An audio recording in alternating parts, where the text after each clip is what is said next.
the Fourier Transform, a powerful tool used to analyze signals and data. In this video, we will break down how the Fourier Transform converts signals from the time domain to the frequency domain step by step. The Fourier Transform is a mathematical operation that allows us to analyze signals in terms of their frequency components. When we look at a signal in the time domain, such as a sine wave or a sound wave, we see it as variations in amplitude over time. However, many signals are composed of multiple frequency components. The Fourier Transform helps us extract these components and represent them in the frequency domain, showing us how much of each frequency is present in the signal. Mathematically, the Fourier Transform is defined by the displayed formula. In simple terms, this formula takes a function in the time domain and transforms it into a function in the frequency domain. The key idea here is that the exponential term acts like a filter that captures the contribution of a specific frequency at each point in time. Let us work through a specific example using a sine wave with a frequency of 5 Hz.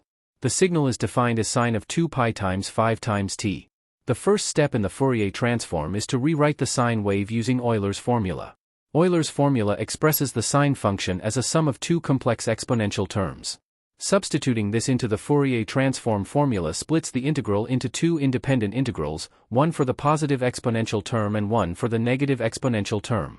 Next, we simplify each integral.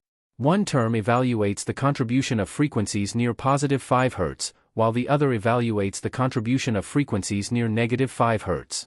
For each integral, a key property of exponential functions comes into play. If the frequency matches the sine wave frequency, the integral produces a non-zero value proportional to the duration of the signal. Otherwise, the oscillations cancel out, and the integral evaluates to zero. In this example, the Fourier Transform produces two spikes in the frequency domain, one at positive 5 Hz and one at negative 5 Hz. These spikes represent the frequency components of the sine wave. This breakdown of a signal into its frequency components is the essence of the Fourier Transform and is widely used in fields like signal processing, communications, and physics. If you found this video helpful, please like, share, and subscribe for more content on mathematics and data science. Thank you for watching.